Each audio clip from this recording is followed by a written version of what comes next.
여러분, 잠깐 두 사람을 떠올려 보시겠어요? 한 분은 올해 73이세요. 매일 아침 동네 공원을 한 바퀴 돌고 벤치에 앉아서 지나가는 사람들한테 먼저 인사를 건네세요. 손주 이야기를 할 때면 눈가에 주름이 깊어지면서도 얼굴 가득 웃음이 번지거든요. 점심엔 오래된 친구한테 전화 한 통하고 오후엔 복지관에서 우쿨렐레를 배우고 계세요. 특별히 돈이 많은 것도 아니에요. 무릎도 좀 안 좋으시고 혈압약도 드세요. 그런데 이분을 만나면 누구나 이렇게 말합니다. 아, 저분은 참 행복해 보인다. 또 한 분이 계세요. 나이도 비슷하고 사실 경제적으로는 오히려 더 여유가 있으세요. 그런데 하루 종일 거실 소파에 앉아 텔레비전만 보세요. 자녀들한테 전화가 와도 통화는 짧아요. 별 얘기 없다, 끊어라. 이런 식이에요. 오래된 친구들이 모임에 나오라고 해도 귀찮다, 뭐하러 나가냐 하시면서 안 나가세요. 표정이 늘 무겁고 입에서 한숨이 떠나질 않아요. 같은 시대를 살았습니다. 비슷한 나이예요. 그런데 한 사람은 매일이 감사하고 한 사람은 매일이 무료해요. 이 차이 대체 어디서 오는 걸까요?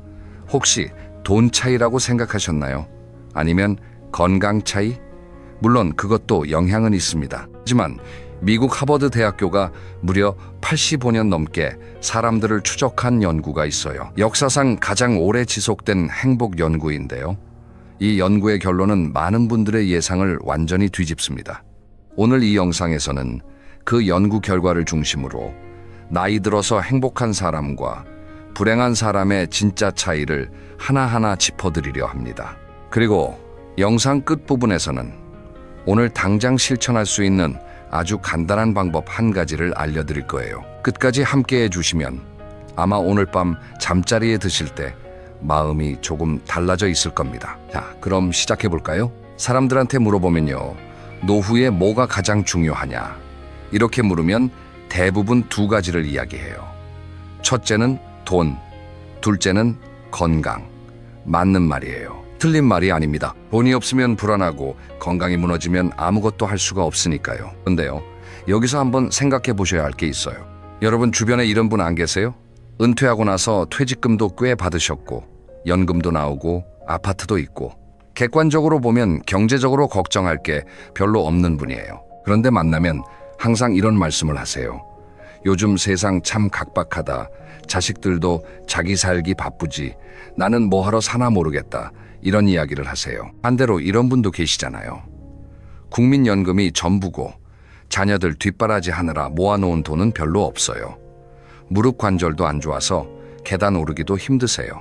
그런데 이분은 동네 경로당에서 인기 만점이에요. 항상 웃으시고 주변 사람들 안부를 먼저 물어보시고 손수 담근 깍두기를 이웃한테 나눠주시거든요.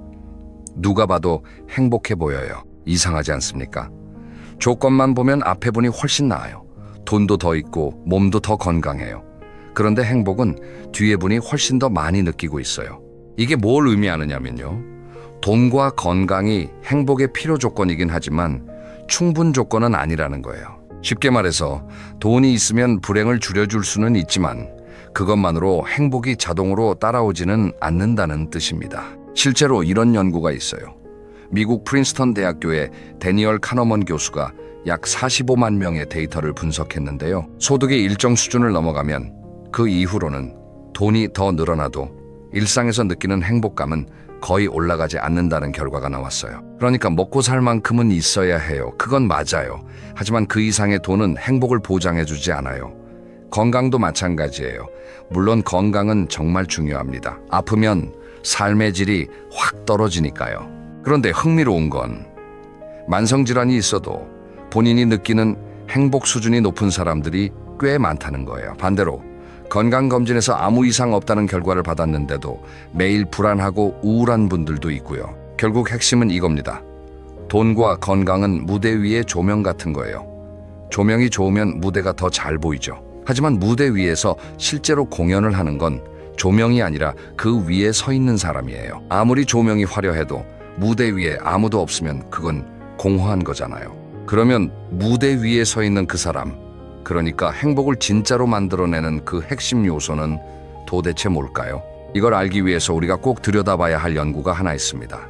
무려 80년이 넘는 시간 동안 수백 명의 인생을 처음부터 끝까지 따라간 연구예요. 이 연구가 내린 결론을 들으시면 아마 여러분도 고개를 끄덕이실 거예요. 아, 그래서 그 사람은 행복했고 그 사람은 불행했구나 하고요. 바로 다음 이야기에서 그 연구를 자세히 살펴보겠습니다. 자, 지금부터 드리는 이야기는 정말 놀라운 연구에 관한 거예요. 2030년대 미국 보스턴 하버드 대학교 의과대학에서 아주 특별한 프로젝트가 시작됐어요. 제가 날짜를 잘못 말했죠. 2030년대가 아니라 1918년이에요. 그러니까 거의 90년 전이에요. 연구자들이 이런 질문을 던졌어요. 사람을 진짜 건강하고 행복하게 만드는 게 뭘까?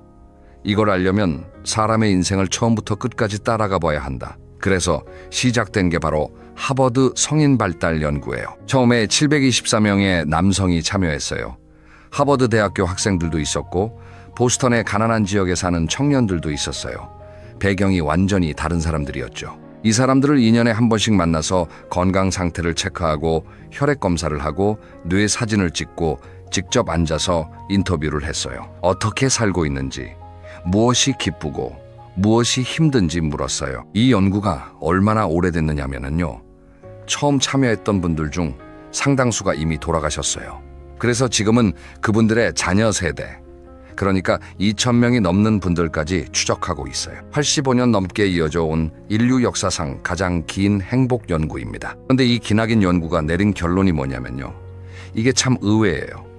돈이 아니었어요. 명예도 아니었어요. 심지어 건강 자체도 행복을 가르는 가장 큰 요인은 아니었어요. 가장 큰 차이를 만든 건 바로 인간관계의 질이었습니다. 네, 관계예요.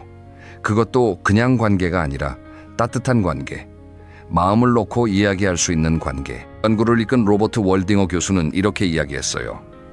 사람을 건강하고 행복하게 만드는 것은 좋은 관계이며 그것이 전부다. 이렇게까지 단언을 하신 거예요. 구체적으로 어떤 결과가 나왔느냐면요. 50살 무렵에 인간관계의 질이 좋았던 사람들이 80세가 되었을 때 가장 건강하고 행복했다는 거예요. 반대로 50살 때 외로웠던 사람들, 친한 사람 없이 고립되어 있던 사람들은 80세 무렵에 건강이 급격하게 나빠지고 뇌 기능도 빨리 떨어졌어요. 여기서 정말 중요한 포인트가 하나 있어요.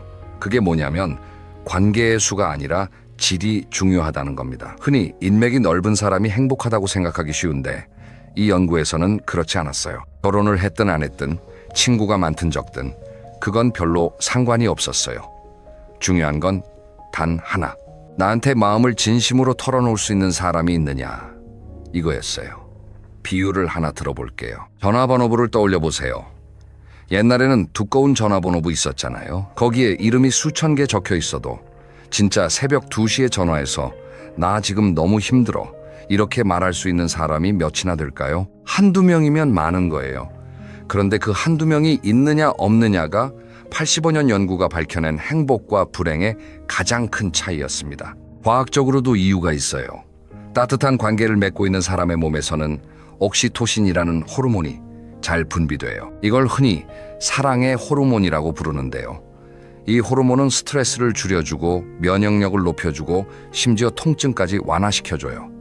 반대로 외로운 사람의 몸에서는 코르티솔이라는 스트레스 호르몬이 만성적으로 높게 유지돼요. 이게 오래되면 혈관이 딱딱해지고 뇌세포가 손상되고 치매 위험까지 올라가요.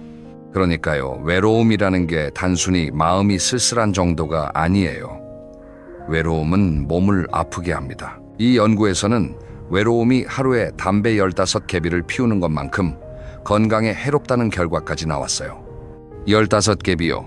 하루에 담배 15개비면 거의 한 갑이잖아요. 그만큼 외로움이 몸에 나쁘다는 뜻이에요. 자, 여기서 여러분 스스로 한번 생각해 보세요. 지금 여러분 곁에 정말 마음을 터놓고 이야기할 수 있는 사람이 계신가요? 한 명이라도 떠오르시면 그분이 바로 여러분의 가장 큰 재산입니다. 그런데 문제가 있어요. 이 좋은 관계라는 게 왜 나이 들수록 줄어드는 걸까요?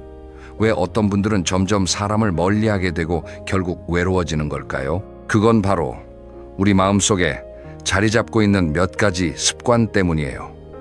나도 모르는 사이에 행복을 갉아먹는 마음 습관, 다음 이야기에서 하나씩 살펴보겠습니다. 이건 꼭 아셔야 해요. 왜냐하면 이 습관을 알아야 고칠 수 있으니까요. 자, 이제부터는 조금 불편한 이야기를 할 거예요.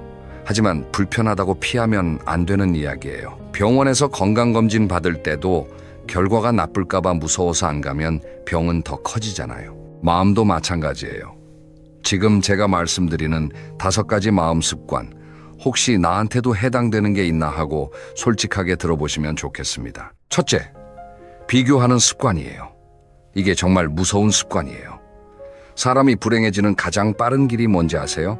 남과 비교하는 겁니다. 젊었을 때는 비교 대상이 넓어요. 직장 동료, 학교 동창, 이웃, 여러 사람과 비교하지만 그래도 나는 아직 기회가 있다.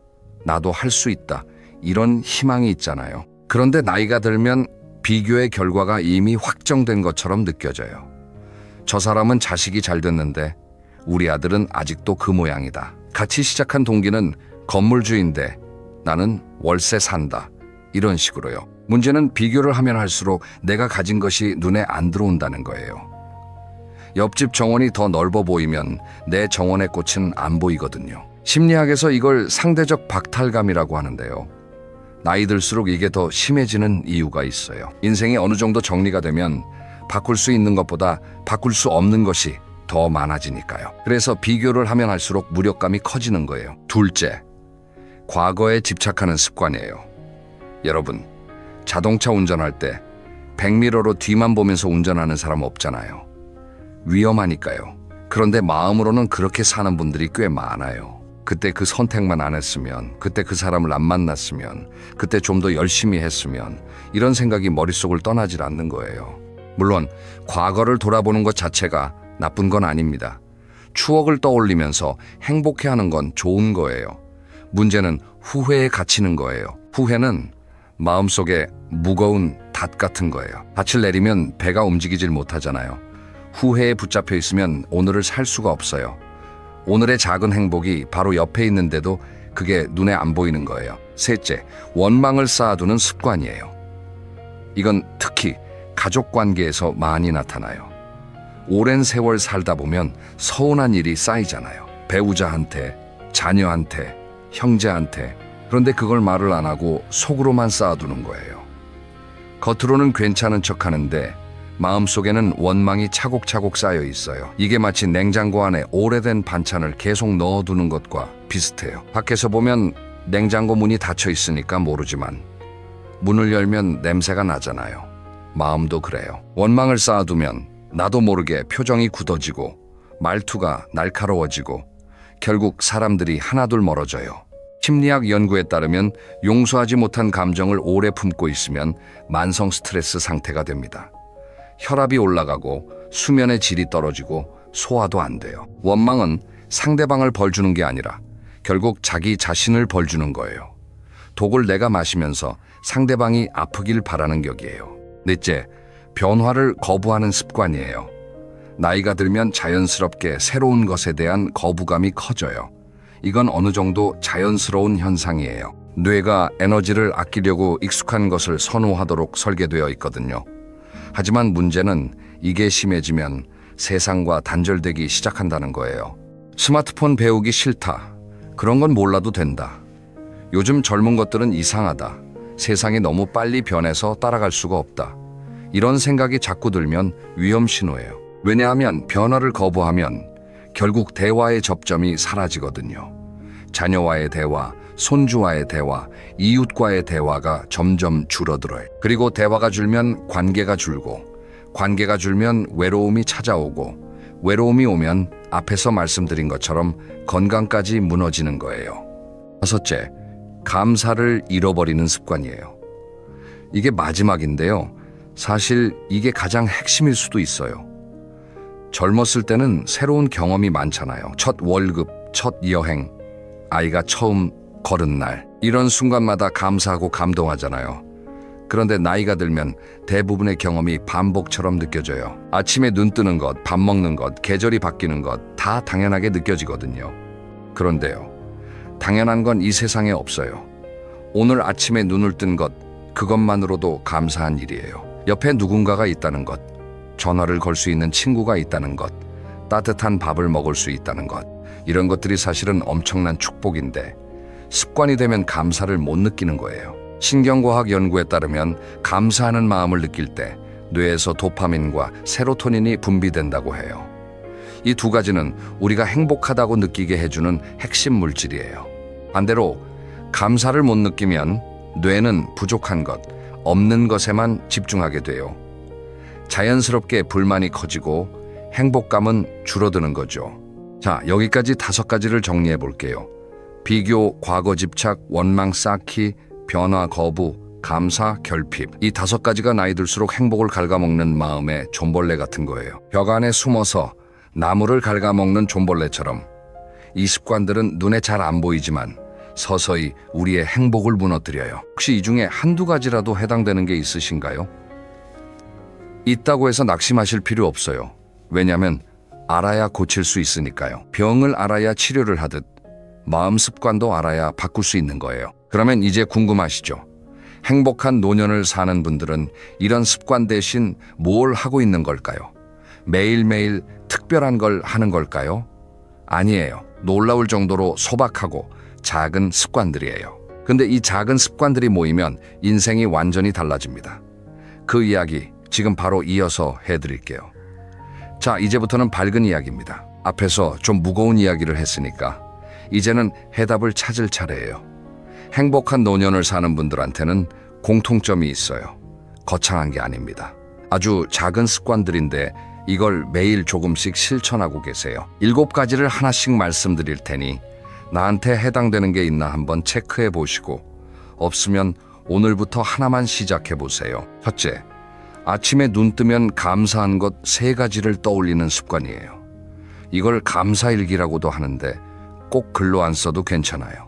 아침에 이불 속에서 눈 뜨자마자 오늘 감사한 것 3가지를 머릿속으로 떠올려 보는 거예요. 거창한 거 아니에요. 오늘 날씨가 좋다. 감사합니다. 어제 손주한테 전화가 왔다. 감사합니다. 아침에 허리가 어제보다 덜 아프다. 감사합니다. 이렇게요. 이게 왜 효과가 있느냐면요. 아침에 처음 떠올리는 생각이 하루의 색깔을 정하거든요. 아침에 일어나자마자 아이고 오늘도 힘든 하루가 시작이구나. 이렇게 생각하면 정말로 힘든 하루가 돼요. 반대로 감사한 것부터 떠올리면 뇌가 긍정적인 것을 먼저 감지하는 모드로 설정이 되는 거예요. 실제로 캘리포니아 대학교 연구에서 3주 동안 매일 감사한 것을 적은 그룹이 그렇지 않은 그룹보다 행복감이 25% 이상 높아졌다는 결과가 있어요. 고작 3주 만에요. 돈 한 푼 안 들고 시간도 1분이면 됩니다. 둘째, 가벼운 산책과 인사의 습관이에요. 매일 30분만 동네를 걸어보세요. 빨리 걸을 필요 없어요. 천천히 주변 풍경 구경하면서 걷는 거예요. 그리고 지나가는 사람한테 가볍게 인사를 건네. 보세요. 안녕하세요. 날씨 좋죠? 이 한마디면 돼요. 이게 별거 아닌 것 같지만 놀라운 효과가 있어요. 일단 걷는 것 자체가 우울증을 줄여줍니다. 걸을 때 뇌에서 엔도르핀이라는 물질이 나오거든요. 이게 천연 항우울제예요. 그리고 사람한테 인사를 하면 옥시토신이 나와요. 아까 말씀드린 사랑의 호르몬이요. 산책 한 번에 항우울제랑 행복 호르몬을 동시에 얻는 거예요. 이보다 효율적인 행복 처방이 어디 있겠어요. 실제로 일본에서 60세 이상 어르신 2,000명을 대상으로 조사한 결과가 있는데요. 매일 30분 이상 산책하는 그룹이 그렇지 않은 그룹보다 우울증 발생률이 30% 이상 낮았어요. 30분 걷기의 힘이 이렇게 큰 거예요. 셋째, 하루에 한 번 먼저 연락하는 습관이에요. 이게 참 중요한 건데 나이가 들면 연락을 기다리는 쪽이 되기 쉬워요. 자식이 전화하겠지, 친구가 연락하겠지 이러면서 기다리는 거예요. 그런데 기다리면 서운함이 쌓여요. 왜 전화 안 하지? 나를 잊은 건가? 이런 생각이 드니까요. 발상을 바꿔보세요. 기다리지 말고 내가 먼저 하는 거예요. 전화가 부담스러우면 문자 한 통이면 돼요. 요즘 날씨 좋은데 건강하지? 이 한 줄이면 충분해요. 재밌는 건 먼저 연락한 사람이 연락받은 사람보다 더 기분이 좋아진다는 연구가 있어요. 미국 피츠버그 대학교 연구인데요. 사람은 누군가를 생각하고 관심을 표현하는 행위 자체에서 행복감을 느끼도록 설계되어 있다는 거예요. 받는 사람도 좋고 하는 사람은 더 좋은 거예요. 일석이조입니다. 오늘 당장 한번 해보세요. 오래된 친구한테, 형제한테, 동네 이웃한테 한 통이면 됩니다. 넷째, 새로운 것을 배우는 습관이에요. 아, 이 나이에 무슨 공부냐? 이렇게 생각하시는 분 계시죠? 그런데 이게 정말 중요해요. 새로운 것을 배우면 뇌에서 새로운 신경회로가 만들어져요. 뇌과학에서 신경가소성이라고 하는 건데 쉽게 말하면 뇌는 늙어도 성장할 수 있다는 뜻이에요. 꼭 거창한 공부를 하라는 게 아니에요. 스마트폰으로 사진 찍는 법을 배워도 좋고 복지관에서 서예를 배워도 좋고 유튜브로 요리 영상 보면서 새로운 반찬을 만들어 봐도 좋아요. 핵심은 어제 몰랐던 걸 오늘 하나 알게 되는 것. 그 경험 자체예요. 새로운 걸 배우면 성취감이 생겨요. 아, 나도 할 수 있구나. 이런 느낌이요. 이 성취감이 자존감을 올려주고 자존감이 올라가면 사람 만나는 게 덜 두려워지고 그러면 관계가 좋아지고 관계가 좋아지면 행복해지는 거예요. 선순환이 시작되는 거죠. 다섯째, 작은 베풀매 습관이에요. 베푼다는 게 뭐 대단한 기부를 하라는 게 아니에요.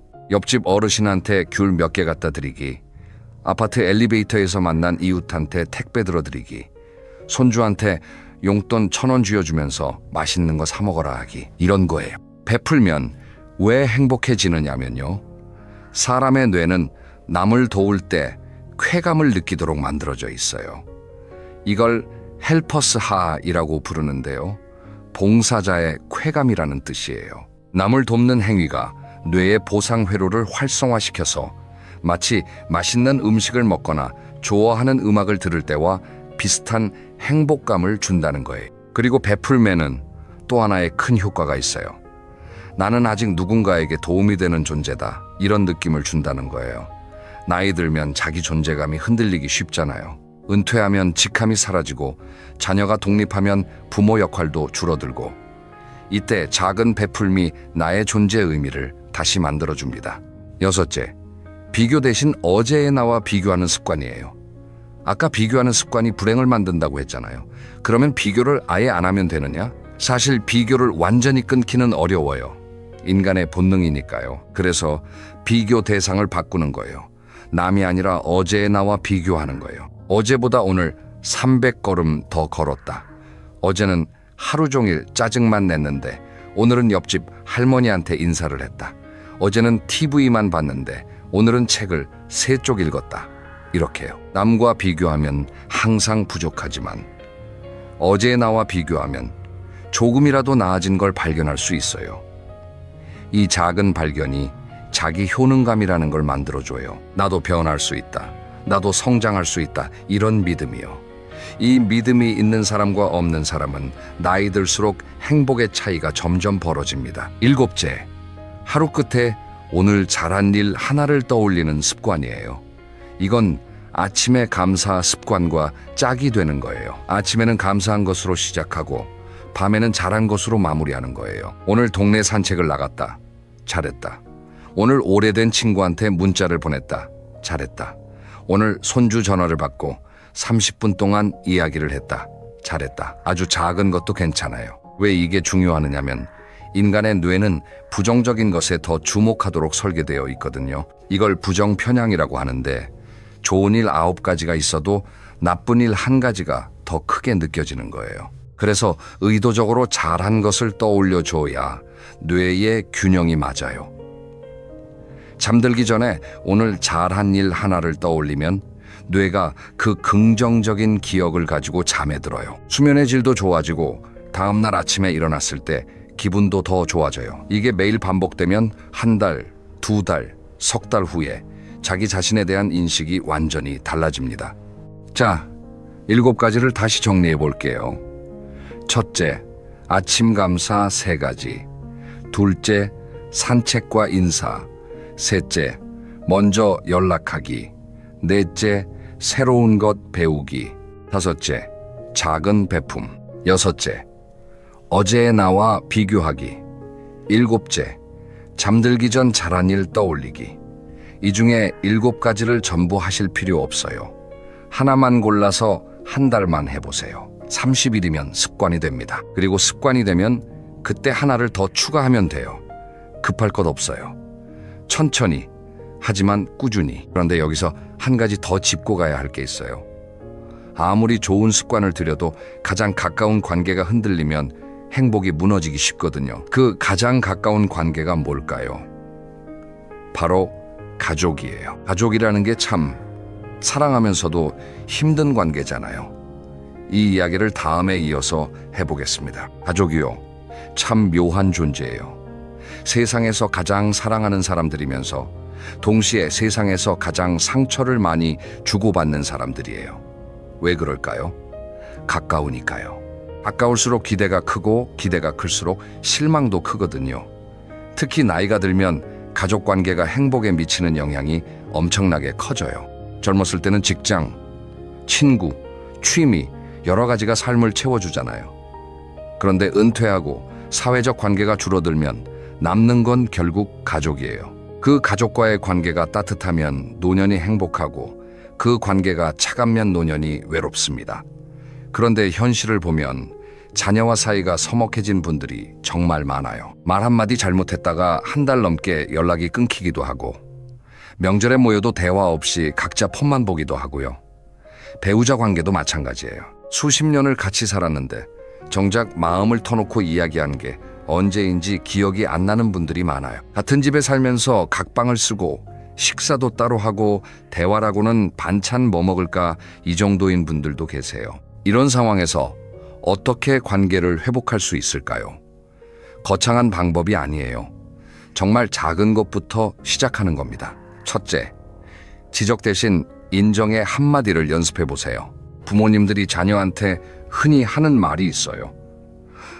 너 그러면 안 되지. 왜 이것밖에 못하냐? 내가 뭐라 했어? 이런 말들이요. 이게 다 걱정해서 나오는 말인 건 맞아요. 자식이 잘 되라고 하는 소리지 미워서 하는 소리가 아니잖아요. 그런데 듣는 입장에서는 잔소리로밖에 안 들려요. 반대로 이런 말을 한번 해보세요. 네가 요즘 바쁜데도 건강 잘 챙기는 것 같아서 보기 좋다. 아이들 잘 키우고 있는 거 보면 내가 참 대견하다. 이런 말 한마디에 자녀의 태도가 달라져요. 왜냐하면 사람은 누구나 인정받고 싶은 존재니까요. 나이가 30이든 50이든 부모한테 인정받고 싶은 마음은 같아요. 둘째, 내가 먼저 한 발 다가가 보세요. 이게 참 어려운 거예요. 왜냐하면 내가 뭘 잘못했다고 왜 내가 먼저 해야 하냐 이런 마음이 드니까요. 맞아요. 그 마음 충분히 이해합니다. 그런데 생각해 보세요. 내가 먼저 다가가는 게 지는 게 아니에요. 오히려 이기는 거예요. 관계라는 승부에서 이기는 방법은 상대방을 이기는 게 아니라 관계를 살리는 거거든요. 심리학에서 이런 개념이 있어요. 관계에서의 첫 번째 양보가 가장 어렵지만 그 양보가 상대방의 마음을 여는 열쇠가 된다는 거예요. 내가 먼저 미안해. 이 한마디를 하면 상대방도 쌓아뒀던 벽을 내려놓기 시작해요. 셋째, 기대를 조절하는 연습을 해보세요. 자녀한테 이런 기대를 갖고 계시는 분들이 많아요. 내가 너를 이만큼 키웠으니 너도 나한테 이만큼은 해줘야지. 이건 자연스러운 감정이에요. 그런데 현실은 그렇지 않은 경우가 많잖아요. 자녀는 자녀대로 직장, 육아, 생활에 치여서 부모님께 신경 쓸 여유가 없는 거예요. 이때 기대를 완전히 버리라는 게 아니에요. 기대의 높이를 조금만 낮추라는 거예요. 일주일에 한 번 전화를 기대했다면 이 주일에 한 번으로 낮춰보세요. 그러면 자녀가 전화했을 때 서운함 대신 반가움이 먼저 느껴져요. 그 반가움이 목소리에 묻어나면 자녀도 전화하는 게 즐거워져요.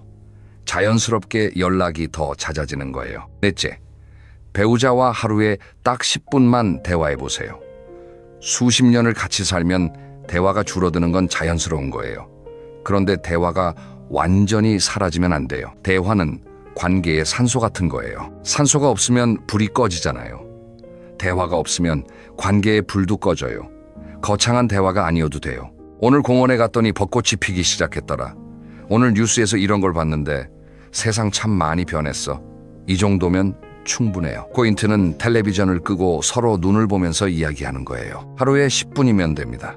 20분이 관계를 살립니다. 가족 관계를 회복하는 건 하루아침에 되지 않아요. 수십 년 동안 쌓인 서운함을 하루에 풀 수는 없잖아요. 하지만 오늘 한마디, 내일 한마디, 이게 쌓이면 석 달 후, 6개월 후에 분명히 달라져 있을 거예요.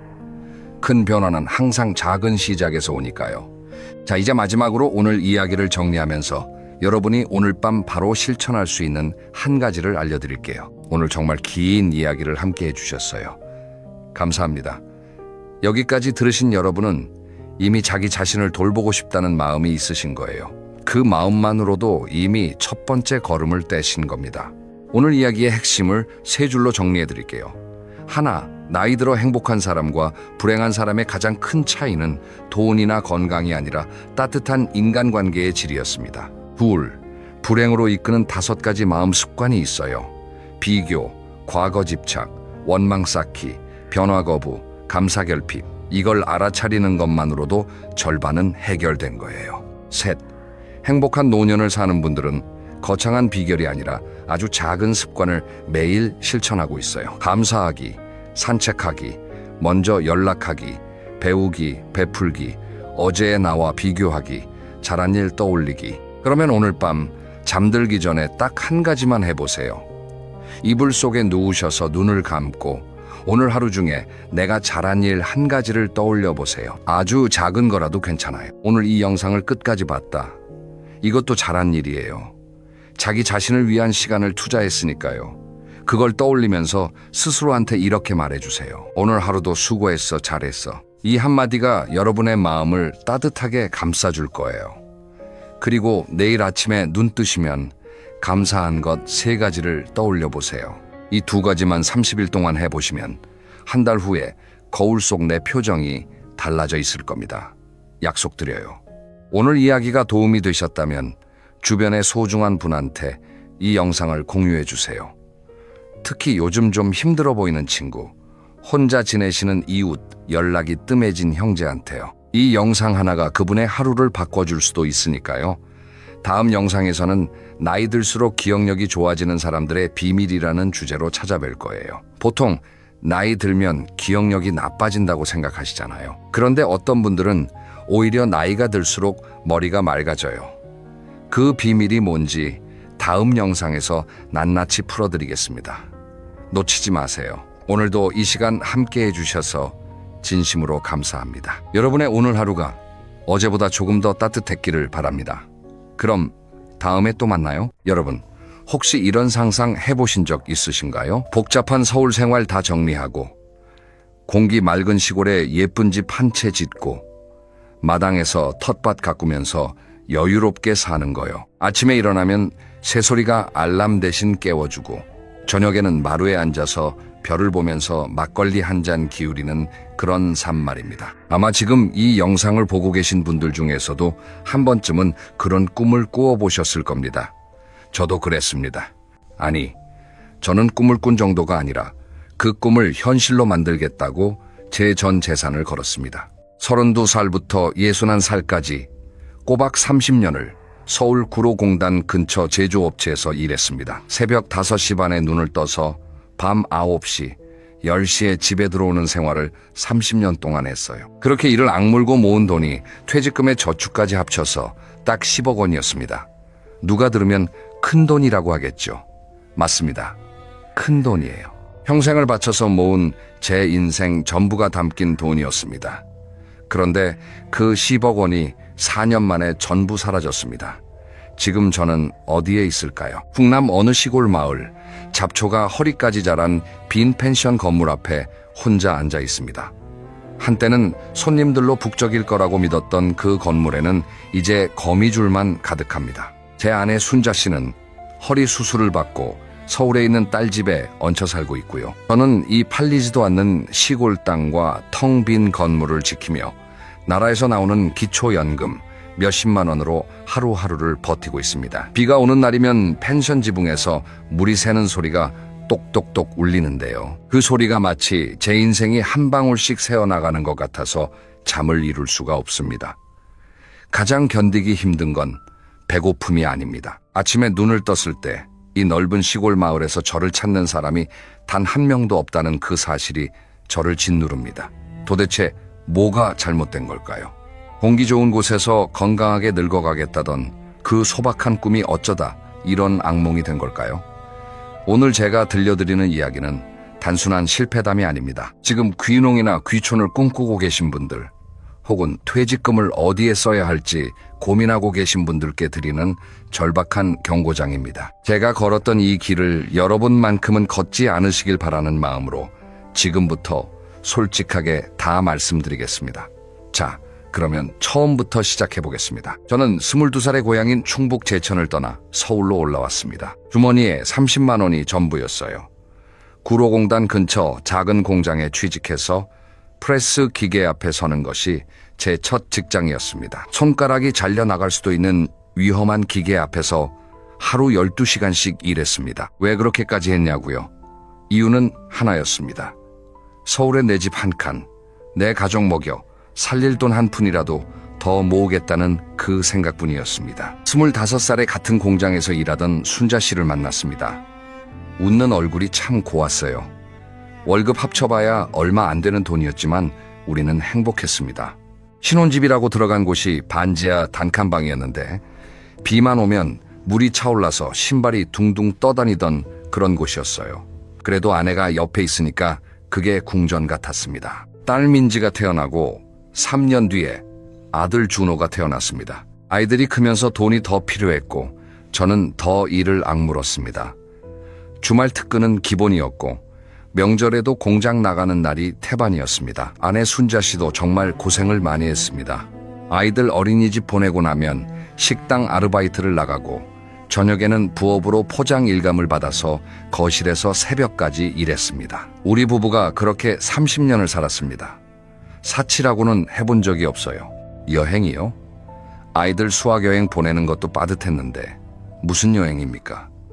외식도 한 달에 한 번, 동네 중국집에서 짜장면 먹는 게 전부였습니다. 그렇게 일을 악물고 아끼고 모은 끝에 서울 외곽에 작은 아파트 한 채를 장만했고 아이들 대학까지 보냈습니다. 그리고 제가 61살이 되던 해 드디어 퇴직을 했습니다. 퇴직금과 그동안의 저축을 합치니 딱 10억 원이더라고요. 서울 아파트 시세가 그때 올라서 그것까지 포함하면 더 됐지만 현금만 10억이었습니다.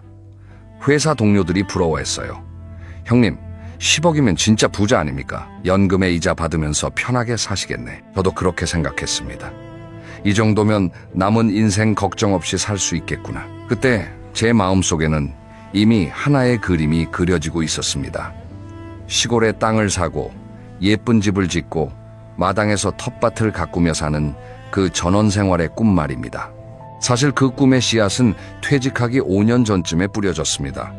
주말마다 아내와 텔레비전을 보는데 그때 한창 귀농 프로그램이 유행이었거든요. 도시에서 지친 부부가 시골로 내려가서 직접 농사짓고 마을 사람들과 어울리고 자연 속에서 건강하게 사는 모습이 화면 가득 나오는 거예요. 여보, 우리도 나중에 저렇게 살면 좋겠다. 아내의 눈이 반짝거렸습니다. 나도 그 생각했어. 당신 퇴직하면 시골 가서 조용히 살자. 서울은 이제 너무 복잡해. 그때부터 우리 부부의 저녁 대화 주제는 늘 시골이었습니다. 어디가 좋을까? 뭘 키울까? 집은 어떻게 지을까? 마치 신혼 때 아이 이름 짓듯이 설레는 마음으로 계획을 세웠습니다. 결정적으로 마음을 굳히게 된 건 회사 선배 때문이었습니다. 저보다 3년 먼저 퇴직한 김 부장이라는 분이 충남 홍성 쪽으로 귀촌을 했거든요. 어느 날 그 선배한테서 전화가 왔습니다.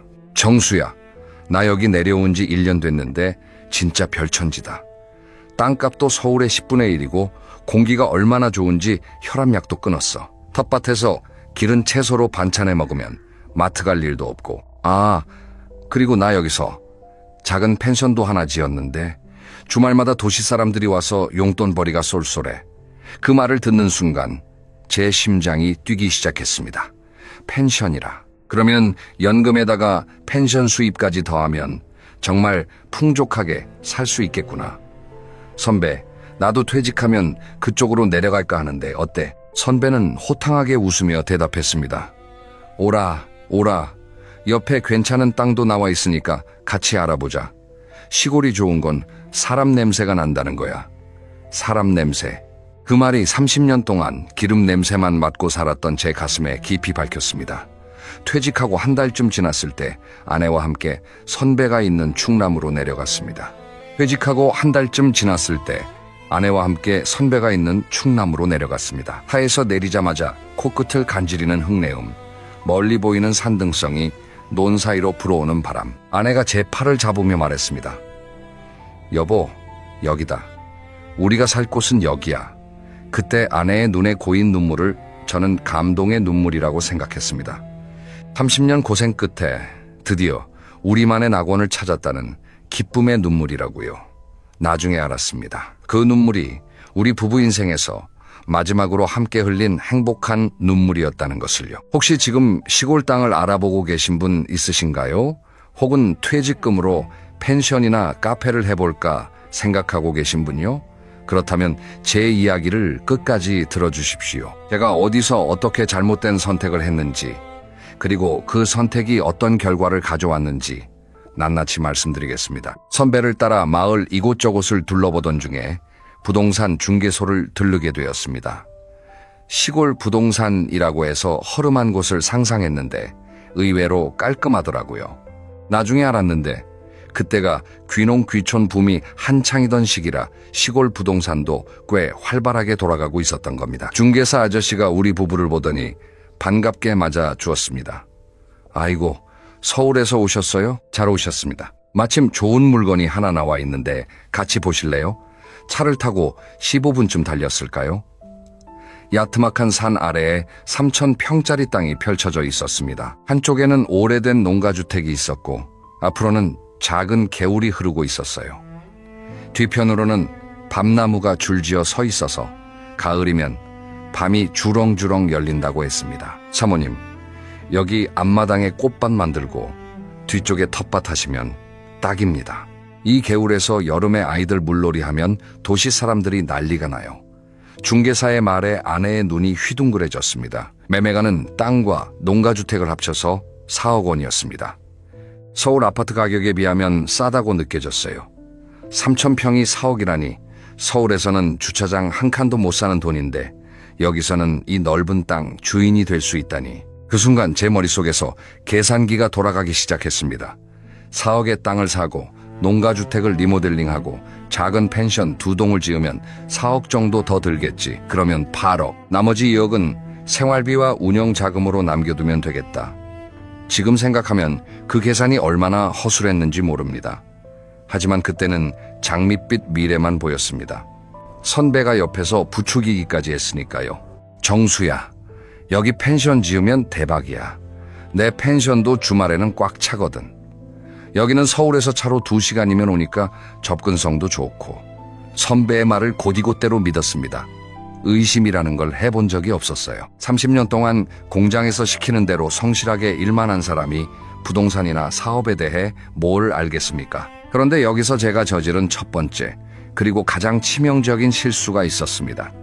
바로 서울 아파트를 판 겁니다. 시골에 4억을 쓰고 리모델링과 펜션 건축에 4억을 더 쓰려면 현금 10억만으로는 2억밖에 안 남잖아요. 그래서 아내와 상의 끝에 서울 아파트를 팔아서 그 돈까지 합치기로 한 겁니다. 30년 동안 서울에서 버텨온 우리의 유일한 거점, 아이들이 태어나고 자란 그 집을 파는 거였습니다. 딸 민지가 말렸습니다. 아빠, 서울 집은 놔두고 가. 시골이 안 맞으면 어떡해. 돌아올 곳이 있어야지. 참 현명한 말이었어요. 그런데 그때 저는 뭐라고 했는지 아십니까? 민지야, 아빠가 30년 동안 판단 잘못한 적 있냐? 시골 가면 안 돌아와. 거기가 우리 영원한 집이야. 자신만만했습니다. 아니, 자만했다는 표현이 더 맞겠네요. 30년 동안 성실하게 살아왔다는 그 자부심이 제 눈을 가려버렸습니다. 공장에서 성실하게 일하는 것과 낯선 곳에서 새로운 삶을 시작하는 것은 전혀 다른 문제라는 걸 그때는 몰랐던 겁니다. 서울 아파트는 5억 2천만 원에 팔렸습니다. 기존 현금 10억에 아파트 매각 대금을 합치니 총 15억 2천만 원 거금이었습니다. 그 돈을 들고 시골로 내려가던 날 고속도로에서 아내가 창밖을 보며 이렇게 말했어요. 여보, 우리 이제 진짜 새 인생이다. 고생 끝 행복 시작이야. 저는 운전대를 잡고 고개를 끄덕이며 웃었습니다. 그때 그 웃음이 제 인생의 마지막 여유로운 웃음이 될 줄은 정말 꿈에도 몰랐습니다. 시골에 도착하고 본격적으로 공사가 시작됐습니다. 농가주택 리모델링부터 했는데 여기서부터 돈이 예상보다 훨씬 많이 들어가기 시작했습니다. 시골집이라 하수도 배관이 낡아서 전부 교체해야 했고 정화조도 새로 놔야 했습니다. 지붕도 기와를 걷어내고 새로 올려야 했어요. 처음에 1억 원이면 될 줄 알았던 리모델링 비용이 1억 8천만 원으로 불어났습니다. 시공업자가 태연하게 말하더군요. 사장님, 시골집이 원래 이래요. 뜯어보면 손 뗄 데가 한두 군데가 아닙니다. 그래도 서울에서 이 정도 집 고치면 3억은 나옵니다. 시골이니까 이 정도인 거예요. 서울보다 싸다는 말에 또 넘어갔습니다. 다음은 펜션 건축이었습니다. 작은 펜션 2동을 짓는데 3억 5천만 원이 들었어요. 여기에 조경 공사, 바비큐장, 주차장 정비까지 합치니 4억을 훌쩍 넘겼습니다. 마당에 데크를 깔고 꽃나무를 심고 야외 조명을 달고 나니 돈이 마치 물처럼 빠져나가더라고요. 아내는 인테리어에 특히 욕심을 부렸습니다. 여보, 요즘 손님들은 눈이 높아. 인터넷에서 사진 보고 예약하는 거라 예쁘게 해놔야 사람이 와. 틀린 말은 아니었습니다. 그래서 펜션 내부에 고급 원목 가구를 들이고 욕실에는 비싼 대리석을 깔았습니다. 한 동당 추가로 2천만 원씩 더 들어갔어요. 여러분, 시골에서 뭔가를 짓거나 고칠 때 가장 무서운 게 뭔지 아십니까? 처음 견적의 2배는 기본으로 들어간다는 겁니다. 그걸 저는 직접 겪고서야 알았습니다. 땅 매입비 4억, 리모델링 1억 8천, 펜션 건축 4억 2천, 조경과 기타 공사 1억 2천. 합치면 벌써 11억 2천만 원이 나간 겁니다. 처음 계산으로는 8억이면 충분할 줄 알았는데 3억 2천만 원이나 초과했습니다. 남은 돈은 4억 원. 이 돈으로 생활비와 펜션 운영비를 감당해야 했습니다. 솔직히 그때 조금 불안하기는 했어요. 하지만 펜션이 잘 되면 금방 회수할 수 있다는 생각에 그 불안함을 꾹 눌러버렸습니다. 공사가 끝나고 드디어 우리 부부의 전원 생활이 시작됐습니다.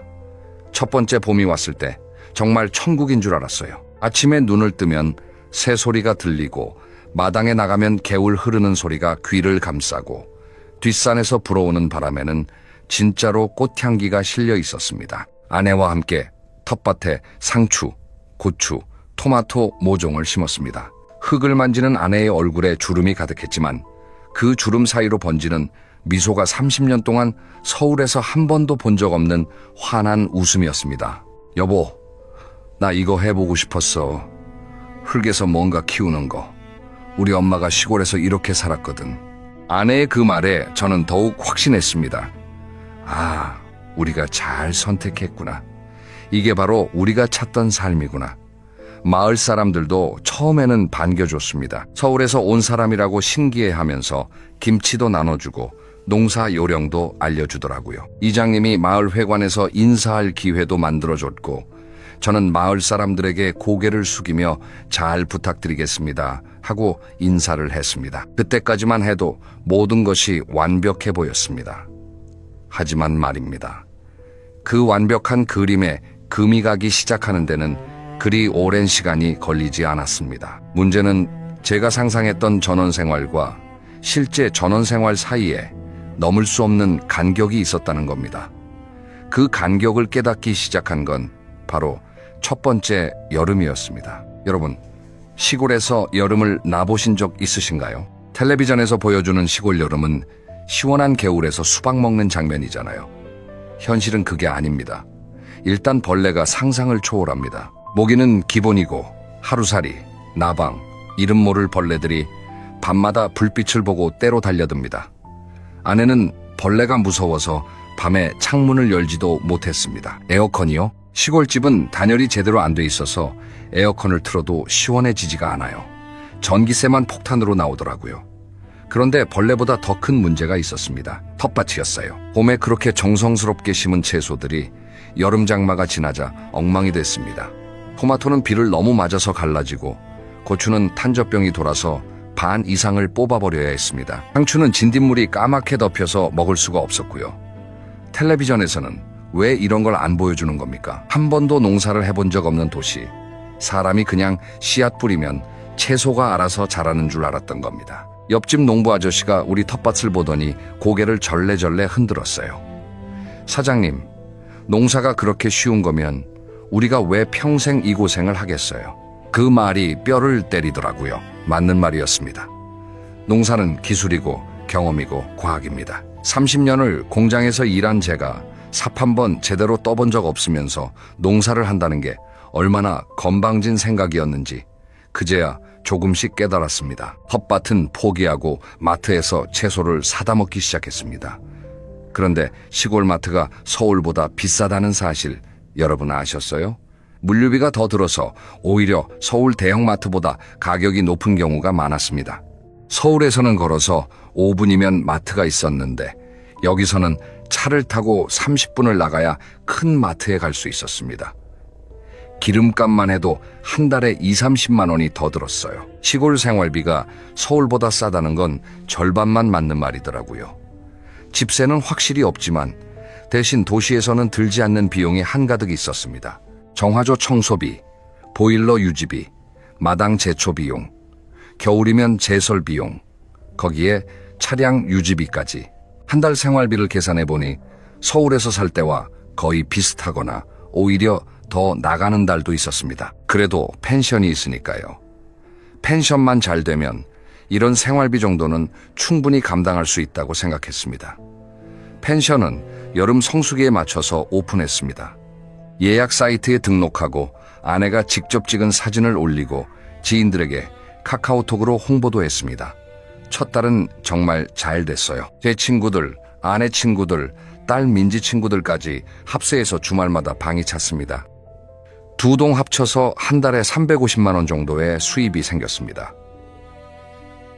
아내가 손수 만든 아침 식사를 대접하니 손님들이 리뷰도 좋게 남겨주더군요. 여보, 이 정도면 괜찮은 거 아니야? 한 달에 300만 원만 꾸준히 들어와도 우리 생활비는 되잖아. 저도 기분이 좋았습니다. 역시 우리 선택이 맞았구나. 선배 말이 맞았어. 그런데 말입니다. 두 번째 달부터 분위기가 달라지기 시작했습니다. 지인들은 한 번 왔으니까 또 올 이유가 없고 일반 손님 예약은 생각보다 들어오지 않았습니다. 우리 펜션이 있는 곳은 주변에 특별한 관광지가 없었거든요. 바다도 아니고 유명한 산도 아니고 그냥 평범한 시골 마을이었습니다. 사람들이 왜 굳이 여기까지 와야 하는지 우리만의 매력 포인트가 없었던 겁니다. 성수기인 여름에도 평일에는 예약이 거의 없었습니다. 주말에만 한 동, 운이 좋으면 두 동이 찼고 평일 4일은 텅 비어 있었습니다. 두 번째 달 수입은 200만 원도 안 됐어요. 세 번째 달은 150만 원, 그리고 가을로 접어들자 예약이 뚝 끊겼습니다. 단풍 시즌에 잠깐 손님이 왔다가 10월 말부터는 주말에도 빈 방이 생기기 시작했습니다. 겨울이 오자 펜션은 사실상 문을 닫아야 하는 상황이 됐습니다. 시골 겨울을 만만하게 봤던 겁니다. 영하 15도까지 떨어지는 날에는 수도관이 얼어붙어서 물이 안 나왔습니다.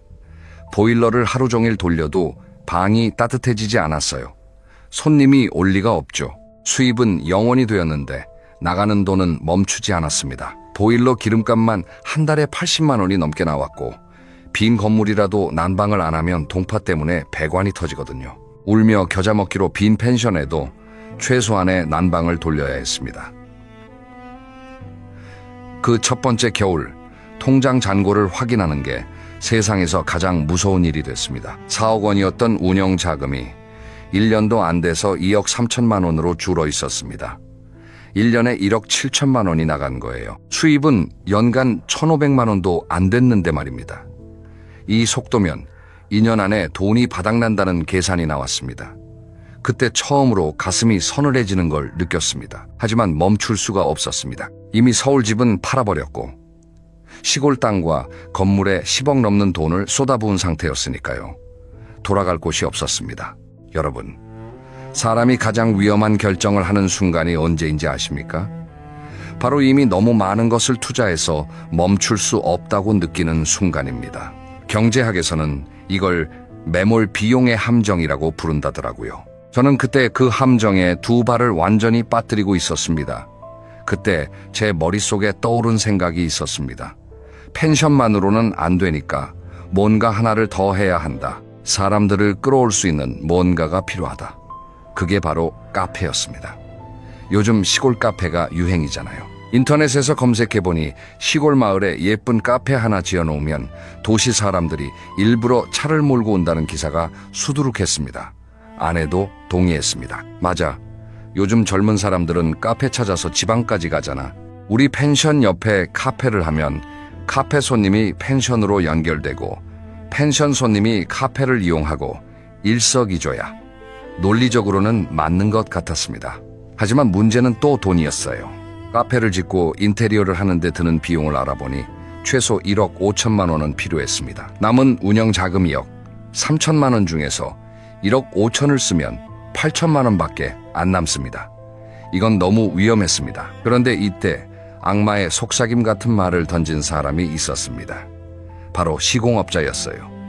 사장님, 카페 지으실 거면 좀 제대로 하셔야죠. 요즘 손님들 눈이 얼마나 높은데요. 중간에 타협하면 어중간한 카페 하나 만들어 놓고 손님 한 명도 못 끌어요. 차라리 좀 더 투자해서 확실하게 만드세요. 좀 더 투자하라는 말.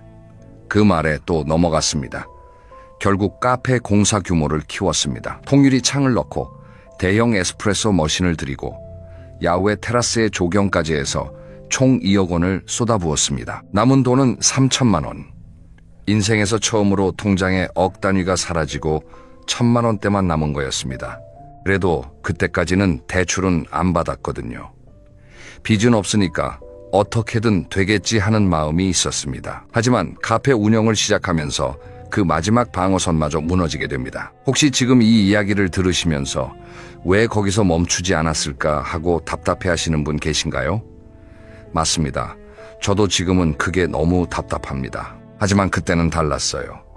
이미 들어간 돈이 너무 많으니까 여기서 멈추면 그 돈을 전부 날리는 거라는 공포가 판단력을 마비시켜버렸던 겁니다. 카페 이름은 아내가 지었습니다. 산바람이라고. 예쁜 이름이죠. 간판도 나무로 직접 깎아서 만들었습니다. 아내가 갈고 제가 칠을 했어요. 그 간판을 카페 입구에 달던 날 아내가 또 울었습니다. 여보, 이게 우리 꿈이었잖아. 드디어 해냈다. 그 눈물을 보면서 저는 생각했습니다. 그래, 이 여자를 위해서라도 반드시 성공시켜야 한다. 30년 동안 고생만 시킨 보답을 이제야 하는 거니까. 카페 오픈은 이듬해 봄에 했습니다.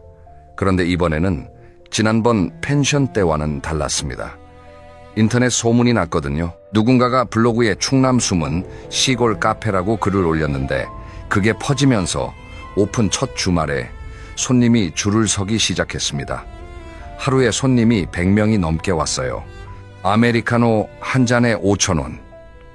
거기에 케이크, 음료 추가하면 객단가가 10,000원을 넘겼습니다. 첫 달 카페 매출만 800만 원이 넘었습니다. 아내는 주방에서 정신없이 일하면서도 활짝 웃었습니다. 여보, 대박이야. 이러다가 텔레비전에 나오는 거 아니야? 솔직히 저도 흥분했습니다. 역시 카페가 답이었어. 펜션이랑 합치면 한 달에 1,000만 원도 벌 수 있겠다. 이제 투자한 돈 금방 회수한다. 두 번째 달도 좋았습니다. 세 번째 달도 나쁘지 않았어요. 그런데 여러분, 아까 제가 말씀드렸죠? 가장 높이 올라갔을 때가 가장 위험한 순간이라고요. 그때 우리 부부가 딱 그 자리에 서 있었습니다. 처음 두어 달의 호황에 취해서 저는 또 큰 실수를 저지릅니다. 카페가 잘 되니까 규모를 더 키우고 싶어진 겁니다. 바로 옆에 체험 공방을 만들자는 아이디어였어요. 도자기 만들기, 천연 비누 만들기 같은 체험 프로그램을 하면 카페 손님들이 더 오래 머물고 더 많은 돈을 쓸 거라는 논리였습니다. 이번에는 남은 돈으로는 어림도 없었습니다. 결국 저는 처음으로 은행 문을 두드렸습니다.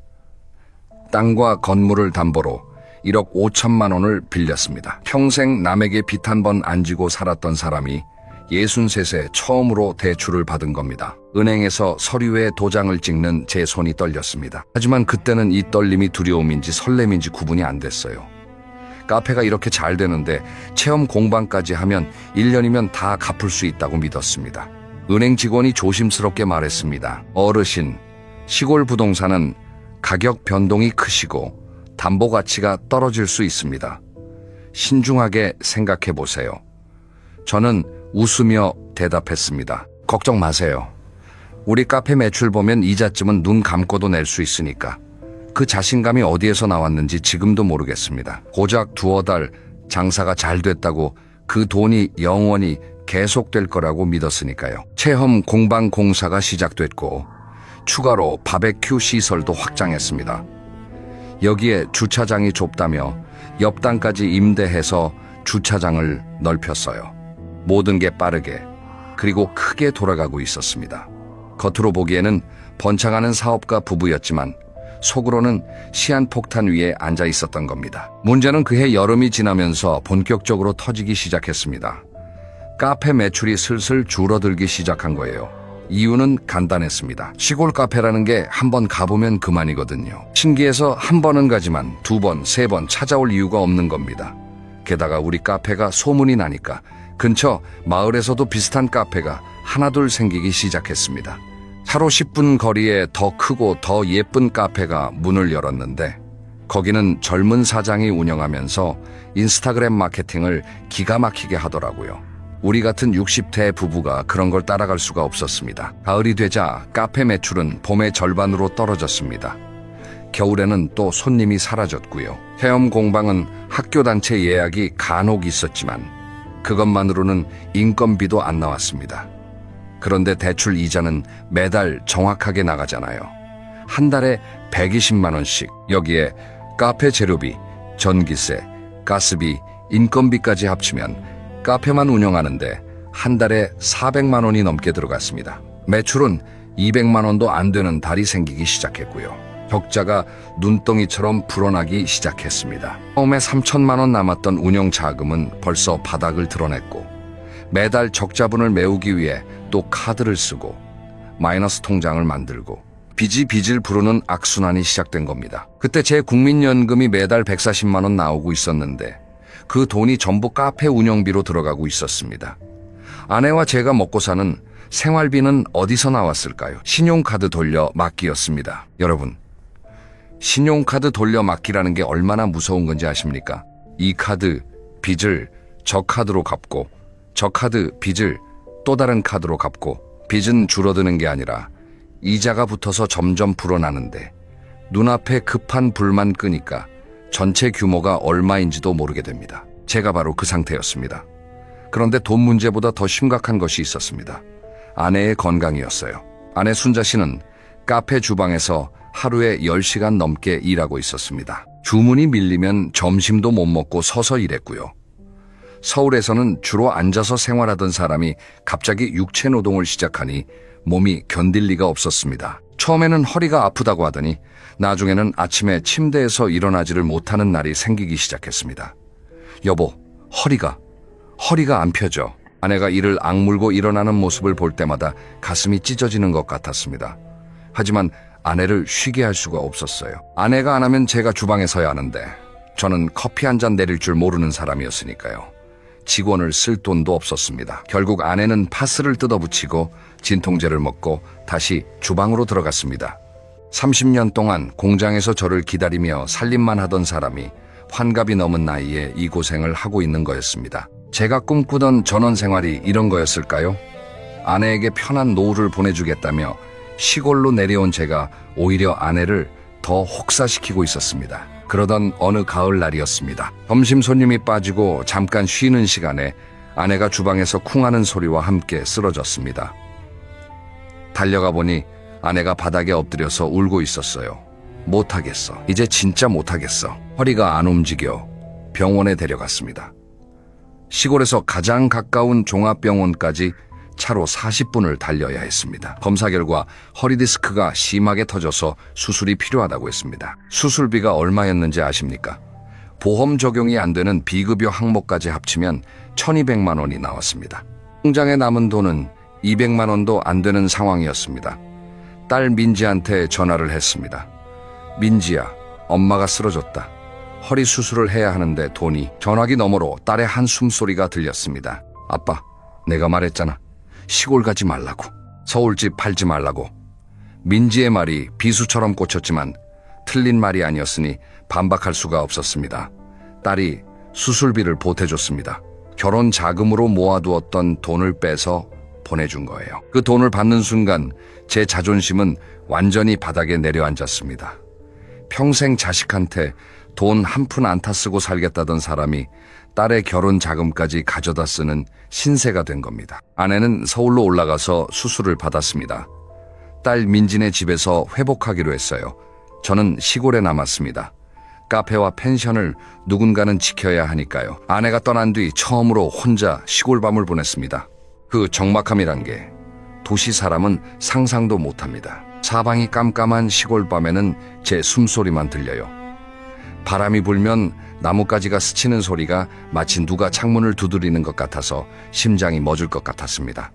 아내가 없으니 카페 운영은 더 엉망이 됐습니다. 제가 커피를 내리는데 손님이 웃으며 말하더라고요. 사장님, 이거 커피 맞아요? 부끄러웠습니다. 한 주, 두 주 지나자 손님은 완전히 끊겼습니다. 결국 카페 문을 닫았습니다. 펜션도 마찬가지였습니다. 관리할 사람이 없으니 청소도 안 되고 시설도 낡아가고 예약 사이트에 안 좋은 리뷰가 하나둘 올라오면서 예약이 완전히 끊겨버렸습니다.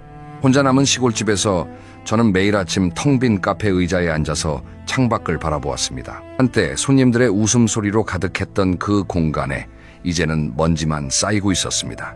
아내가 정성스럽게 키우던 카페 앞 화분의 꽃들도 물을 주는 사람이 없으니 하나둘 시들어갔습니다. 마치 우리 부부의 꿈처럼요. 그때 서울에서 전화가 왔습니다. 아내 순자 씨였어요. 여보, 나 수술은 잘 됐는데 재활을 해야 해서 당분간은 못 내려가. 미안해. 아내의 목소리는 예전처럼 다정했지만 그 안에 담긴 감정은 예전과 달랐습니다. 뭐랄까, 지친 사람의 목소리였어요. 그리고 아내가 조심스럽게 꺼낸 한마디가 제 심장을 쿵 내려앉게 만들었습니다. 여보, 우리 그 시골 정리하면 안 될까? 나 이제 거기로 돌아갈 자신이 없어. 순간 눈앞이 캄캄해졌습니다. 정리하자고? 이 10억 넘게 들어간 것을? 이게 다 뭐가 되는 건데? 저는 화를 냈습니다. 당신은 포기하면 그만이지만 내 30년이 여기 묻혀있다고. 지금 이걸 팔면 반도 못 건져. 조금만 더 버티면 된다고. 아내도 지지 않았습니다. 조금만 더라는 말 1년째 듣고 있어. 나는 허리도 망가졌고 더 이상 못해. 당신도 현실을 좀 봐. 전화는 서로 소리를 높이다가 끊겼습니다. 30년을 한 번도 크게 싸운 적 없던 부부가 전화기를 사이에 두고 고함을 지르게 된 겁니다. 돈이 사라지니까 부부의 정도 함께 사라지는구나. 그때 처음으로 그 생각이 들었습니다. 아내와의 싸움은 그날 한 번으로 끝나지 않았습니다. 전화할 때마다 결국 시골 문제로 다투었고 어느 순간부터 아내는 아예 전화를 받지 않기 시작했습니다. 딸 민지를 통해서 간접적으로 소식을 주고받는 사이가 됐어요. 30년 넘게 한 입을 덮고 잔 사람과 전화 한 통, 제대로 못하는 관계가 되어버린 겁니다. 그러는 사이 상황은 더 악화됐습니다. 대출 이자가 석 달째 연체됐습니다. 은행에서 독촉 전화가 오기 시작했고 결국 담보부동산에 대한 경매 절차가 시작됐다는 통보를 받았습니다. 즉 제가 10억 넘게 들여서 만든 이 땅과 건물을 은행이 강제로 팔아버리겠다는 뜻이었습니다. 여러분, 경매라는 게 얼마나 잔인한 건지 아십니까? 내가 정성 들여 지은 건물이 시장 가격의 절반, 아니 3분의 1에 넘어가기도 합니다. 특히 시골 부동산은 사려는 사람이 없어요. 서울 아파트야 내놓으면 사겠다는 사람이 줄을 서지만 시골 땅은 그렇지 않습니다. 아무리 좋은 땅이라도, 아무리 예쁜 펜션이라도 서울에서 2시간 거리의 시골 부동산을 사겠다는 사람을 찾는 건 하늘의 별 따기였습니다. 부동산 중개사한테 매물로 내놨습니다. 처음에는 8억에 내놨어요. 아무도 관심을 안 보였습니다. 6억으로 내렸습니다. 역시 문의가 없었어요. 5억까지 내렸는데도 가끔 전화가 와서 보러 왔다가 다들 고개를 젓고 돌아갔습니다. 시골에 펜션이 너무 많아서 굳이 남이 하던 것을 인수할 이유가 없다는 거였습니다. 그때 중개사가 한마디 했습니다. 사장님, 솔직히 말씀드리면 이 동네에 이런 매물이 지금 10개는 넘어요. 서울에서 내려와서 펜션이나 카페 하겠다고 뛰어들었다가 못 버티고 내놓는 분들이 한둘이 아니시거든요. 그 말을 듣는데 하늘이 무너지는 것 같았습니다. 나만 이런 게 아니었구나. 똑같은 꿈을 꾸고 똑같은 실수를 하고 똑같이 무너진 사람들이 이렇게나 많았던 거였습니다. 텔레비전에서는 왜 이런 이야기를 안 해주는 건가요? 성공한 사람들만 보여주고 실패한 사람들은 카메라 뒤로 숨겨버리니까 우리 같은 사람들이 환상을 품고 뛰어드는 겁니다. 결국 땅과 건물은 경매로 넘어갔습니다. 낙찰가는 3억 2천만 원이었습니다. 제가 11억을 넘게 투자한 것이 3억 2천만 원에 넘어간 겁니다. 그 돈으로 은행 대출을 갚고 나니 남는 게 거의 없었습니다. 아니, 정확히 말하면 오히려 모자랐습니다. 카드빚과 마이너스 통장까지 합치면 여전히 4천만 원 가까운 빚이 남아 있었습니다. 15억 원이 넘는 자산을 가지고 시작한 전원 생활의 꿈이 4년 만에 4천만 원 빚으로 끝난 겁니다. 서울 아파트를 팔지 않았다면, 상가 투자를 하지 않았다면, 카페를 확장하지 않았다면, 그런 후회가 머릿속을 빙글빙글 돌았지만 이미 엎질러진 물이었습니다. 경매가 끝나고 저는 그 동네를 떠나야 했습니다. 갈 곳이 없었습니다. 서울로 올라가도 집이 없고 시골에 남아도 머물 곳이 없었습니다. 딸 민지가 전화했습니다. 아빠, 우리 집으로 와. 좁지만 어떻게든 같이 살자. 딸의 그 말에 눈물이 쏟아졌습니다. 하지만 저는 거절했습니다. 사위가 있고 어린 손주가 있는 좁은 아파트에 빈손으로 들어가는 장인이라니. 그건 차마 제 자존심이 허락하지 않았습니다. 결국 인근 소도시에 보증금 500만 원에 월세 35만 원짜리 원룸을 구했습니다. 이사라고 할 것도 없었어요. 짐이라곤 옷가지 몇 벌과 이불 한 채가 전부였습니다. 한때 3,000평 땅의 주인이 이제 8평 원룸에 몸을 누이게 된 겁니다. 이사 첫날 밤 차가운 방바닥에 누워서 천장을 보는데 아무 생각도 나지 않더라고요. 눈물도 안 나왔습니다. 그냥 텅 빈 겁니다. 머릿속이, 가슴이, 전부 다요. 그 원룸에서 보낸 첫 번째 겨울이 제 인생에서 가장 길었던 겨울이었습니다. 하루에 한 끼, 라면이나 김밥으로 때우면서 지냈습니다. 국민연금 140만 원이 매달 나왔지만 월세 내고 빚 조금씩 갚고 공과금 내고 나면 먹는 데 쓸 돈이 3, 40만 원밖에 안 남았습니다. 한 끼에 2천 원을 넘기면 안 되는 생활이었어요. 가장 힘들었던 건 역시 외로움이었습니다. 시골에서도 혼자였지만 그래도 마을 사람들이 가끔 들르기라도 했거든요. 소도시 원룸에서는 며칠 동안 사람 얼굴 한 번 못 보는 날이 허다했습니다. 전화할 사람도 없었습니다. 시골 가기 전에 자주 만나던 직장 동료들은 제가 망했다는 소문이 퍼지자 하나둘 연락을 끊었습니다. 인간관계라는 게 돈이 사라지면 같이 사라지더라고요. 가장 서글픈 건 아내 순자 씨와도 연락이 점점 뜸해진다는 거였습니다. 아내는 딸 집에서 재활 중이었는데 저한테 전화하면 결국 시골 이야기, 돈 이야기로 싸움이 되니까 아예 연락을 피하는 것 같았습니다. 어느 날 용기를 내서 전화했습니다. 여보, 밥은 먹었어? 아내의 대답은 짧았습니다. 더 할 말이 없었어요. 30년 넘게 매일 얼굴을 보고 살던 사람과 나눌 말이 한 글자밖에 없다는 사실이 비수처럼 가슴을 찔렀습니다. 이게 우리가 꿈꾸던 노후의 모습이었을까요? 공기 좋은 시골에서 손잡고 산책하면서 늙어가는 거. 그게 우리의 꿈이었는데 현실은 아내는 딸 집에서 재활하고 저는 원룸에서 라면을 끓이고 있었습니다. 그러던 어느 날이었습니다. 딸 민지에게서 전화가 왔습니다.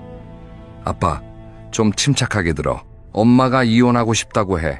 순간 심장이 멎는 줄 알았습니다. 이혼이라고? 왜?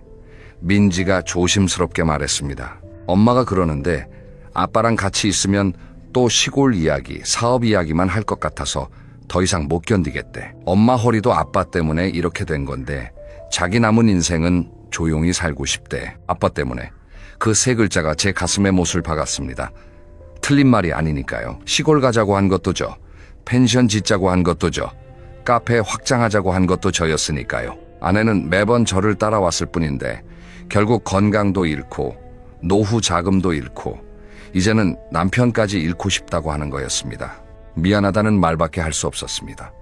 하지만 미안하다는 말이 아내의 부서진 허리를 고쳐줄 수도 사라진 10억을 돌려줄 수도 없었습니다.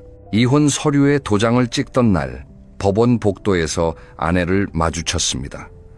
허리가 아직 다 안 나아서 지팡이를 짚고 있었어요.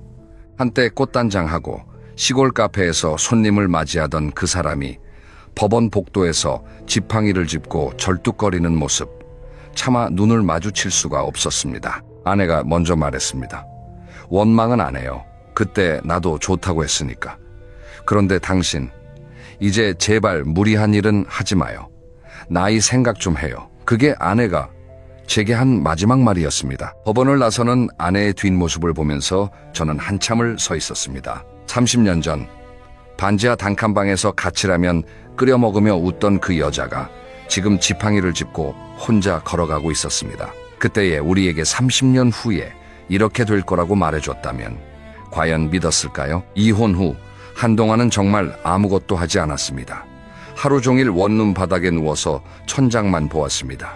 밥도 안 먹고 씻지도 않고 그냥 숨만 쉬었습니다. 창밖에 비가 오면 비가 오는구나 하고 해가 뜨면 해가 떴구나 하고 감정이라는 게 바닥을 치면 사람이 이렇게 무감각해지더라고요. 어느 날은 새벽에 갑자기 가슴이 답답해서 잠이 깼습니다. 숨이 안 쉬어지는 것 같았어요. 죽는 건가 싶었습니다. 그런데 무서운 게 아니라 오히려 이러다 그냥 끝나면 편하겠다는 생각이 먼저 들었습니다. 그만큼 지쳐 있었습니다. 그렇게 바닥을 기고 있을 때 뜻밖의 사람이 찾아왔습니다. 시골 마을 이장님이었어요. 제가 경매당하고 떠날 때 유일하게 연락처를 남겨두었던 분이었습니다. 사장님, 아니 정수 씨, 밥 먹었어요? 이장님이 비닐봉지에 김밥과 우유를 담아왔더라고요. 그게 얼마 만에 다른 사람이 차려준 음식인지 모릅니다. 김밥을 먹는데 눈물이 자꾸 흘렀습니다. 이장님이 제 등을 토닥이며 말했어요. 울어요. 실컷 울어. 다 울고 나면 다시 일어서야지. 죽지만 않으면 돼. 그 한마디가 제 인생을 다시 잡아줬습니다. 죽지만 않으면 된다. 맞는 말이었습니다. 저는 아직 살아있고 다리도 있고 팔도 있고 머리도 돌아가고 있었습니다. 돈은 잃었지만 목숨은 잃지 않았습니다. 이장님의 도움으로 군청에 있는 귀농 귀촌 지원센터를 찾아갔습니다. 거기서 처음으로 제대로 된 상담을 받았어요. 복지사 선생님이 저처럼 귀농에 실패하고 곤란해진 분들을 위한 지원 제도가 있다고 알려주었습니다. 법률구조공단에도 연결해줬고요. 파산 신청과 면책 절차에 대한 상담을 받으니 머릿속이 조금씩 정리되기 시작했습니다. 4천만 원 남은 빚도 분할 상환 계획을 세우니 매달 20만 원씩 갚으면 되는 수준이었습니다. 지금 저는 어떻게 살고 있을까요? 소도시에 임대 아파트로 옮겼습니다. 원룸보다는 조금 넓고 보증금도 적은 공공임대주택입니다. 국민연금 140만 원에서 빚 갚는 20만 원을 빼면 120만 원. 거기에 아파트 단지 관리 보조 일을 해서 매달 4, 50만 원 정도 수입이 더 있습니다. 합치면 170만 원쯤 됩니다. 부자는 아니지만 밥은 굶지 않습니다. 아침에 눈을 뜨면 동네 공원을 한 바퀴 걷습니다. 3,000평 땅을 가지고 있을 때는 한 번도 한 적 없던 산책을 이제는 매일 합니다. 걸으면서 나무를 보고 하늘을 보고 바람을 맞습니다. 돈을 한 푼도 안 내도 누릴 수 있는 것들이 이렇게 많았다는 걸 10억을 잃고 나서야 알게 됐습니다. 아내 순자 씨와는 이혼 후에 한 번 만났습니다. 딸 민지의 아이, 그러니까 제 손주 돌잔치에서요. 아내는 허리가 많이 좋아진 것 같았습니다. 지팡이 없이 걷고 있었어요. 눈이 마주치자 아내가 먼저 고개를 끄덕였습니다. 저도 고개를 끄덕였어요. 말은 하지 않았습니다. 하지만 그 짧은 눈 맞춤 안에 30년의 세월이 담겨 있는 것 같았습니다. 미안함도 원망도 그리움도 전부요. 가끔 생각합니다. 그때로 돌아갈 수 있다면 어떤 선택을 했을까? 답은 뻔합니다. 서울 아파트를 팔지 않았을 겁니다. 시골에 가더라도 체험 삼아 1년쯤 살아본 다음에 결정했을 겁니다. 무엇보다 제 분수를 알았을 겁니다. 시청자 여러분, 제 긴 이야기를 여기까지 들어주셔서 감사합니다. 소도시의 작은 임대 아파트에서 혼자 저녁을 차려 먹으며 제가 매일 되새기는 말이 있습니다. 정수야, 그때 왜 그랬니?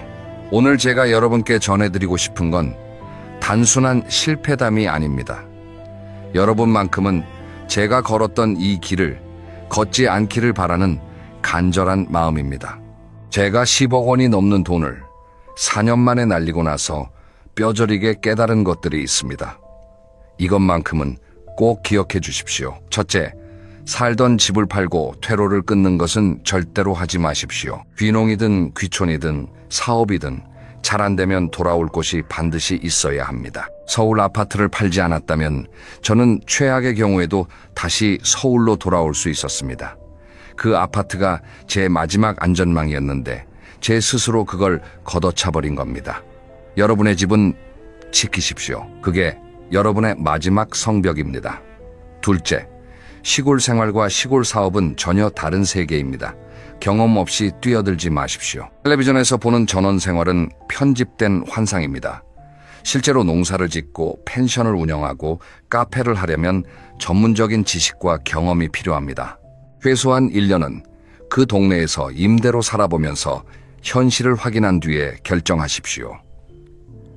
30년 직장 생활의 경험은 시골에서는 아무런 쓸모가 없었습니다. 셋째, 노후 자금의 절반 이상을 한 곳에 몰아넣지 마십시오. 제가 10억 중에서 3억만 시골에 투자하고 나머지 7억은 안전하게 보관했다면 설령 시골 사업이 실패해도 아내와 함께 편안한 노후를 보낼 수 있었을 겁니다. 전 재산을 하나의 바구니에 담는 순간 그 바구니가 넘어지면 인생 전체가 넘어집니다. 달걀을 한 바구니에 담지 말라는 그 평범한 말이 제 인생에서는 피눈물의 교훈이 됐습니다.